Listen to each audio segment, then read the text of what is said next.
came up with the Mita Social Equity Mentorship Program. For me, especially as a black woman, it means righting or wrong. I want us to be just as represented in ownership and profit as we have been in arrests and penalties and sentencings.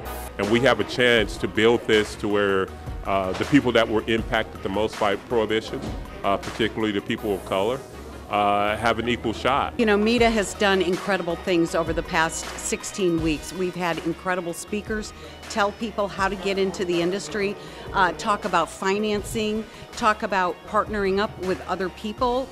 All we want to do is make sure that these people that were harmed in the industry get their due and are able to make a wonderful living. The African American community, and also honestly those living in poverty areas, are being suffered the most from the war on drugs. So I really want to make sure what our dispensary stands for is giving back to those communities. We want to hire those who's been affected with felonies. We want to hire those who've been taken from their family and give them a way to make an honest living so that they can show their families, their kids, their mothers, their fathers, their friends that, you know, you can come from nothing and build yourself up to something. This was a great opportunity for entrepreneurs who want to get into this space.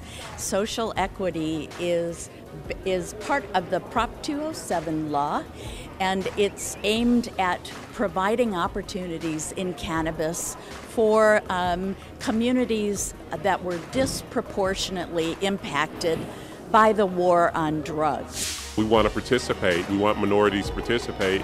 Black, white, brown, women. Persons of color, perhaps other minorities, to be able to get a license to actually operate a dispensary. Well, we're able to compete with those that have everything going for themselves right now. The Cannabis Equity Program. It gives everybody an equal opportunity to be on the same playing field, to have the advantage that others are having who may have maybe more financing or more abilities to create a business, as opposed to those of the minorities who don't have that opportunity right at their hands. I'm on quote Team Dimitri and Team Mita to help provide as much information, knowledge, education, connections as possible for those who may qualify for social equity licenses. So leveling this playing field will allow us to give back to those communities most affected.